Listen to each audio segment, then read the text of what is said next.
O Visconde chega perto falando que estava ali amando de Juliana, a tia de Erin, e que teve um contratempo, então o Visconde seria sua escolta. O Duque ia de confuso por não saber que aquela Juliana era tia de sua amada futura esposa, para irritado com a abelha encantada, dizendo que sua esposa tinha uma casa própria, chocando a todos presentes por a chamar de esposa.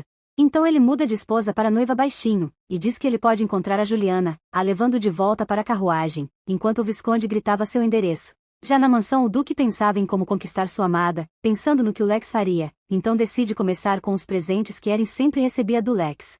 Erin apenas estava em seu quarto pensando se aquele Duque tinha sido o homem que a mãe dela concordou que fosse seu marido, sendo tirada de seus pensamentos quando Mary vai ajudar a se trocar, falando que antes dela chegar seu único trabalho era manter aquele quarto limpo a esperando, e quando ela começa a falar um pouco das atitudes do Duque, como um cara apaixonado, Erin nota que ela estava citando parte de um livro. Acontece que como a Erin gostava de certos livros de romance, o Duque mandou colocar em diversos livros desses no quarto dela, mas acabou que Erin pensou que esses livros eram do Duque e que ele era um fã de romance. Mais tarde, enquanto tomavam um chá, o Duque a chama para comerem no jardim e lá ela fala sobre as condições que ele tinha mencionado, que gostaria de segui-las, mas que tem uma condição, não ser forçada a fazer o que não quer, e o Duque apenas pede para que ela promete que ficará, não desaparecerá sem dizer uma palavra.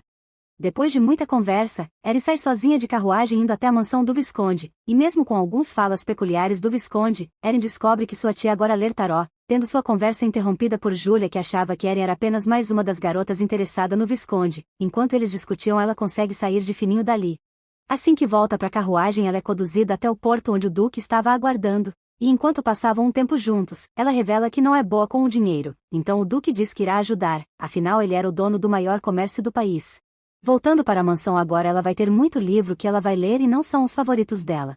Não ficando apenas em seu escritório, o Duque a leva à biblioteca, onde no meio da leitura ela acaba dormindo, sonhando com a vez que ela caiu da escada enquanto pegava o livro, acordando gritando que não iria subir as escadas. Ela explica para ele o sonho e rapidamente ele pergunta se ela lembrava de mais alguma coisa, ficando desanimado logo em seguida, aceitando que era apenas um sonho. E Erin ficava se questionando, porque às vezes aquela expressão do Duque doía tanto nela, já em seu quarto, deixando aqueles pensamentos de lado, ela fica incomodada com aqueles livros, indo até o Duque e o questionando sobre os livros dele ainda estarem no quarto dela. Erin realmente acreditava que aqueles livros eram as preciosas possessões dele. Naquele momento o Duque fica chocado por isso mas respirando fundo, ele apenas aceita que era dele, dizendo para ela cuidar de sua preciosa coleção. Com o tempo, Erin resolve ir ao mercado na esperança de comprar um presente para Mary, mas enquanto olhava as coisas, viu amigas conversando e fazendo compras, a saudade de sua mãe começava a aumentar e enquanto lembrava do que viveram juntas continuava andando até que se perdeu, derrotada e com a dor no peito de saudades aumentando ela apenas se agacha e fica abraçando os próprios joelhos. O Duque aparece dizendo que tinha sentido que ela poderia estar por ali. Ela explica que sentia saudades da mãe e do pessoal do vilarejo que cresceu. O Duque a chama para irem lá juntos, enquanto eles conversavam sobre suas próprias mães e a dor da perda, e conforme a conversa ia, Erin parecia ficar mais feliz. E na mansão, vendo todos os presentes que o Duque tinha enviado, se perguntava se poderia aceitar tudo aquilo, começando a pensar que aqueles livros não eram realmente do Duque mas sim dela, que ele os tinha preparado para ela. Pensava em tudo que tinha ganhado ali, pessoas que pareciam se preocupar genuinamente com ela. Decidida ela vai até o Duque falando que queria trabalhar, que queria fazer algo, decidindo assim que iria cultivar cogumelos, e depois de questionamentos e conversas, o Duque acaba fazendo mais do que ela pedia, a deixando sozinha no escritório.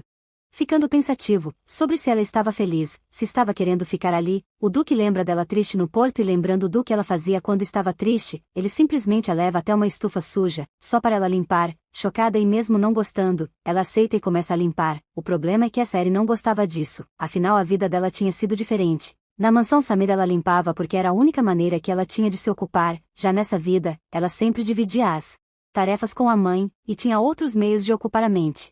Chocado com a realidade o Duque apenas a chama para o acompanhar falando que ali estaria limpo mais tarde.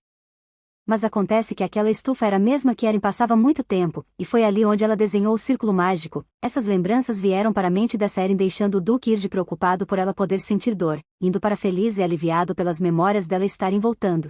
Mais tarde o Duque vai visitar a Juliana, sendo direto ele fala que a magia de Sofia deu certo, que ele era o contratante e que essa era a segunda vida dele, deixando Juliana em choque, e depois de conversarem o Duque fica realmente aliviado em saber que a Erin não corria mais perigo, já que a magia enfim tinha sido quebrada, e suas memórias estavam voltando aos poucos. Pensando em tudo que tinham passado seu peito doía. Já na mansão, à noite depois de terminar de ler um dos livros, Ellie acabou dormindo sonhando com a vez que encontrou o jovem duque todo ferido. Mesmo com a mãe dela assustada, elas cuidaram o pequeno. Então acordando assustada resolve dar uma volta pela mansão onde encontra o duque com uma expressão triste, sentando ao seu lado conversando sobre o sonho, acreditando que era apenas uma simples lembrança, falando que ele tinha se recuperado bem, afinal até a cicatriz na sobrancelha tinha sumido. Acontece que aquela cicatriz nunca existiu nessa vida, deixando ele novamente em choque querendo apenas ficar ali encostado nela. O tempo passava e eles acabam se aproximando. A futura duquesa ia tendo flash de memórias em determinadas ocasiões, como por exemplo, quando faziam um passeio de barco à noite, naquele mesmo lago onde Eren fazia o pedido para a lua, quando caiu da escada na biblioteca e o duque a segurou e quase acontece o beijo deles. Mas as chances não acabaram aí, conforme as coisas iam acontecendo, ela também começava a notar alguns sentimentos. Durante a viagem de 2 dias que fariam para um vilarejo para ajudá-los, o Duque fica surpreso com as habilidades e conhecimentos da Eren com relação a construções, sabendo até onde seria melhor construir, e quando ficaram sozinhos caminhando pelo jardim do hotel que ficariam, acaba que o beijo deles acontece completamente por acidente. Mas por mais que tenha sido um acidente, isso levou ao primeiro beijo deles oficial nessa vida. E depois de reconstruírem aquela vilã que agora se chamaria Canário, vocês já devem até saber o porquê. Enquanto voltavam, já muito mais próximos, tiveram que parar a carruagem para descansar, e naquele sonho Eren acabou lembrando de mais coisas de sua vida. Exatamente do dia que eles fizeram a viagem, ali o Duque resolveu contar que aquela era a segunda vida dos dois, e explicar como se conheceram e como deixaram aquela vida. O desespero dele era claro. Não queria a perder de novo, mas ela o acalmou, aproveitando o tempo dos dois, ela pergunta se ela não tivesse sua memória de volta, e o Duque apenas fala que isso não era um problema, o importante era ser ela. E no dia seguinte, quando chegam na mansão, Juliana já estava à sua espera, agindo como se fosse a primeira vez vendo o Duque, e quando estava sozinha com ele, simplesmente fala que a magia era forte e que eles estavam destinados a se encontrar, mas claro que isso não significava que ela provava tudo isso. E mais ela acabou falando que tinha um homem apaixonado pela Mary. Adivinhem quem é? Mas ela também aproveitou para contar a Eren a respeito da magia, dos dons de sua mãe e principalmente que ela deveria viver como ela queria. E depois de beberem, rapidamente o Duque já fica alterado, falando tudo o que sentia e pensava, a ponto de chegar perto dela parecendo que ia beijar, mas não fez isso. Seu desejo era tanto que ele simplesmente foi até um armário, fechou e deu a chave para ela, falando que ali estava todas as vontades dele, que era para ela guardar a chave. O tempo foi passando e eles se aproximavam mais e mais, até que em uma noite Eren acorda desesperada procurando pelo Duque. Naquela noite ela teve a única memória que ele jamais queria que ela recuperasse. A de quando perderam a vida.